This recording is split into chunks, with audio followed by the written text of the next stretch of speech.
Wack 100 loves calling out snitches, but he might be the biggest fed in the rap game, and today we're breaking down why his reputation in the industry might be cooked. We're gonna get into Wack 100's whole career of alleged snitching, but first we gotta break down the biggest case he's allegedly involved in right now.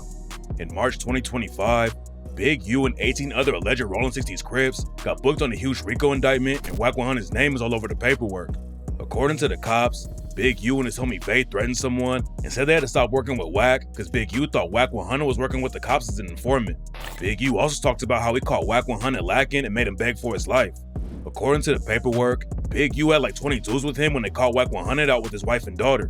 Wack 100 was strapped up, but knew he was gonna die if the situation popped off. And he allegedly begged Big U and said, "Don't do this. My wife, my kids in that car." The cops had Big U's phones tapped too, and they heard him telling someone he was gonna break Wack 100's jaw when he saw him. And on another recorded phone call, Big U said he wanted to beat the shit out of Wack. Before Big U turned himself in on the RICO case, he called Wack 100 out on video and said that he was working with the FBI. When they raided my houses and my property, they was asking about Wack. Wack, loose cannon, 600, and this internet stuff. Wack said 100 times he was gonna take my contracts. He working with the FBI. The FBI went to the city 3 days in a row and told the city they didn't want nobody to give me no more money. They went to all the different celebrities and told all the different celebrities, don't give me no money, don't help me, don't do nothing for me. They going around scaring and intimidating everybody. Another dude who's wrapped up in the Big U RICO case is Brick Baby, and Wack 100 has been calling him a snitch for a while because of the Lil Durk murder case. Lil Durk and his OTF crew are facing murder charges for allegedly killing Quando Rondo's cousin Lil Pop, and Wack 100 thinks Brick Baby is working with the feds against Durk. Lil Durk and Brick Baby were tapped in together, and Wack 100 said Brick Baby is the reason everyone started saying Durk was involved.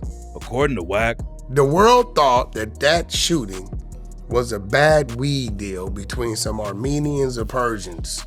That's what the world thought. But then Brick Baby went on No Jumper and dry snitched on Lil Durk and his crew. It's Slot for Vaughn, right? Yeah. They say you can't say that no more. Why? Oh yeah, because of no. Like They who died? say you can't say that no more. Oh, because of FBG Cash? Or who? Nah, because Lil Pop. Then a few months later, the feds raided Brick Baby's crib and found an AK-47. It looked like it was just a gun case at first, but Wack said the cops really wanted Brick Baby's phone to use against Lil Durk. Brick Baby just got picked up by the feds. What's happening? When your court date? Right? We're under the presumption that it's an AK-47 case. But what really happened was they came there to get his cell phone. There were also rumors flying around that Brick Baby snitched on Big U, but Wack 100 actually said that Brick Baby is a victim in the Big U case because he was getting extorted. The reason why Brick Baby ain't in the RICO is because Brick Baby was a victim. He was getting extorted. By Big U. Yeah, he was getting extorted. Wack 100 claims that Big U was actually the reason Brick Baby got locked up because Big U was talking about Brick Baby while his phone was tapped. According to rumors, Big U was taking a cut of everything Brick Baby was making in the streets, and the cops heard him talking about Brick Baby handing over some money to Big U after he hit a lick. One of the reasons people are calling Wack a fed right now is because he knew about the Big U RICO indictment before anyone else did. Wack even called in a No Jumper and said that he warned Big U's wife over what was about to go down. After you got the message, you hit up Big U's wife. You said, "Sis, 911. One sec, let me get Solo." And you gave him a heads up. What I tell him? You said, "One sec, let me get Solo. He needs to leave. Bad." In caps, all caps. He needs to leave. I said so bad, right? Yeah, full bad. What the 600 saying this shit? It's 4 rolling 60 telling on him. After Big U turned himself in and said Wack 100 was working with the feds, Wack aired him out like crazy but made his own situation even worse. Wack started clapping back at Big U, but then Wack made even more people call him a snitch because he started talking about Big U's murder case. I'm Eugene Henley, developing options. I'm here for the people. I'm here for the community. Kill the motherfucking kid though, right? You bitch ass nigga. Big U was facing charges for killing a dude named Rayshawn Williams and leaving his body in the desert outside of Las Vegas. Rayshawn was a rapper who was signed to Big U's label, but he used to be a football player too, and Big U had been his coach since he was a kid. Big U's son, Dayon Henley, plays in the NFL for the Chargers, and he was tied with Rayshawn Williams too. Big U hasn't been convicted for killing Rayshawn Williams, but Wack 100 said that Dayon Henley won't even talk to his dad anymore because Big U killed his homie. Wack also claimed that Big U beat his son Dayon half to death 6 or 7 different times. Wack 100 said that Big U was a monster who killed an innocent dude. And that whole rant made people call Wack a snitch again because he was talking crazy about an open case and basically saying that Big U was guilty. Wack defended himself at the same time though. A lot of people were wondering how he knew about the RICO case on Big U before anyone else found out. But it turns out that Wack had some inside info from Rayshawn Williams' sister. Wack played a phone call where Rayshawn's sister told him that they found Big U's DNA under Rayshawn's fingernails. I just DNA tested my brother's nails. And according to Wack, that's how he knew that the feds were about to bring the hammer down on Big U. But Wack has already been caught lying about the Big U RICO case. After Big U got locked up, Wack called in a no jumper and told everyone that Adam 22 had been picked up by the feds. That turned out to be cap though, and Adam 22 told DJ Vlad that he was never arrested. According to Adam 22, so I was playing poker at my house one day, and my girl actually intercepted the person ringing my buzzer outside. I didn't see it. She told him that I wasn't home. Basically, they wanted to serve me with a subpoena. Now, when I hear that, I get nervous. I call my lawyer. I'm like, hey, can you guys call this guy and figure out exactly what's going on with this? They had a series of questions they wanted to ask the feds to basically figure out what the nature of this was gonna be. And I never even ended up having a conversation with them. Everyone's talking about Wack 100 and the Big U RICO, but this isn't the first time they've beefed about snitching. Back in 2024, a documentary came out on Worldstar Hip Hop that allegedly exposed Wack for being a snitch. Wack and his legal team sued to get the video taken down, and Wack claims that Big U was the one who paid Worldstar Hip Hop to show the video. That was Big U that did it. How do you know? Stupid motherfucker, let me tell you How do you know? I know because he got a contract with Worldstar. Worldstar is trusted, right? He called and get it put up because he emotional because we've been exposing his ratting, right? Now we got paperwork to his ratting, so it's different, right? So when he went and got that put up, Worldstar just trusted the dude. They put it up. Big U has been calling Wack a snitch, but then Wack clapped back and said he's got paperwork about Big U and Brick Baby snitching on a rapper named Sue Surf. Sue Surf is from Jersey, but he allegedly reps the Rolling 60s just like Big U and Brick Baby. Sue Surf and his crew got hit with a RICO case, and Wack 100 claims that Big U and Brick Baby helped the feds put Sue Surf away. The Worldstar Hip Hop documentary about Wack being a snitch got taken down, but a YouTube channel called Street Certified News did a deep dive into the story and claimed that Wack really was wrapped in a crazy case that even involved Shaquille O'Neal. In 2008, a Main Street Mafia Crip member named Stutterbox had gotten into producing and was working with Shaq's record label. Stutterbox allegedly hooked up with Shaq's wife and told Shaq that he made a sex tape with her, so Shaq allegedly had some other Main Street Mafia Crips kidnap Stutterbox and put hands on him. A business manager named Mark Stevens was working with Shaq back then, and he was allegedly involved with the whole situation. 5 months after Stutterbox got kidnapped, the cops caught Mark Stevens on a wiretap talking to a dude named Dell, who was the alleged leader of the Main Street Mafia Crips. During the call, Mark Stevens asked Dell if he wanted to talk to Wack, and Dell said no.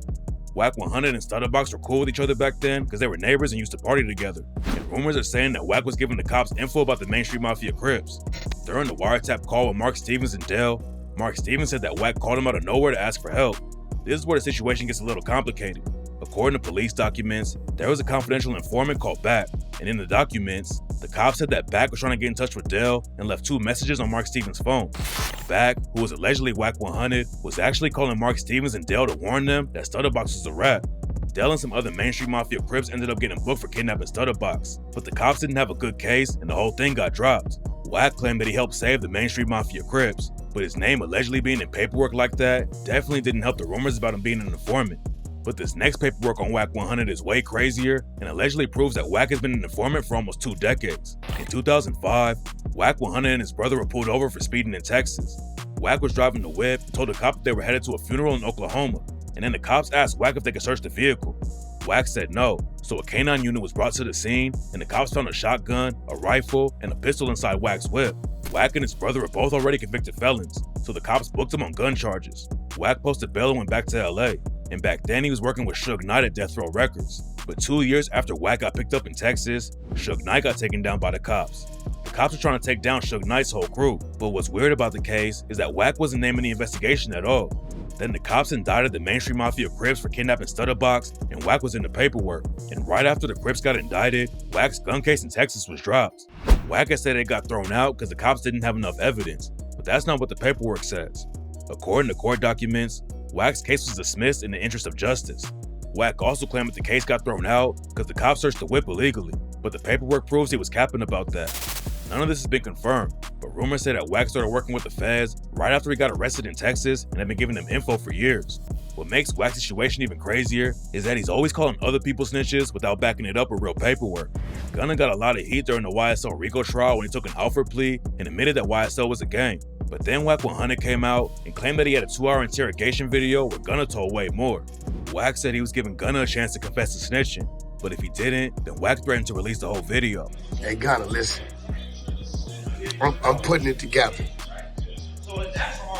I'm gonna give you some time. I don't know, 24 hours, 12 hours, 5 hours, 6 hours, 1 hour. I don't know. I'm gonna give you some time though, Gunna, for you to go ahead on and confess. Confess to the world about all the telling you did. Gunna never responded to Wack's threats though, and Wack never released the alleged video. Wack also tried to throw dirt on BG's name and said he was snitching with no proof. BG is the legend in New Orleans who signed with Birdman's Cash Money label when he was 12 years old. But then in 2009, the cops pulled him over and found 3 guns in BG's whip. He ended up getting hit with a 14-year sentence, but in 2023 he came home after serving 11 years. BG got a lot of love all over the rap game, but then Wack started spreading rumors that BG snitched on somebody. Wack didn't have any evidence though, and BG's own cellmate did an interview and said that BG had nothing but respect on the inside. Wack calling BG a snitch also sparked a beef with Birdman and Lil Boosie. Boosie called Wack 100 a clown, and a lot of people think Wack is capping about having paperwork on BG.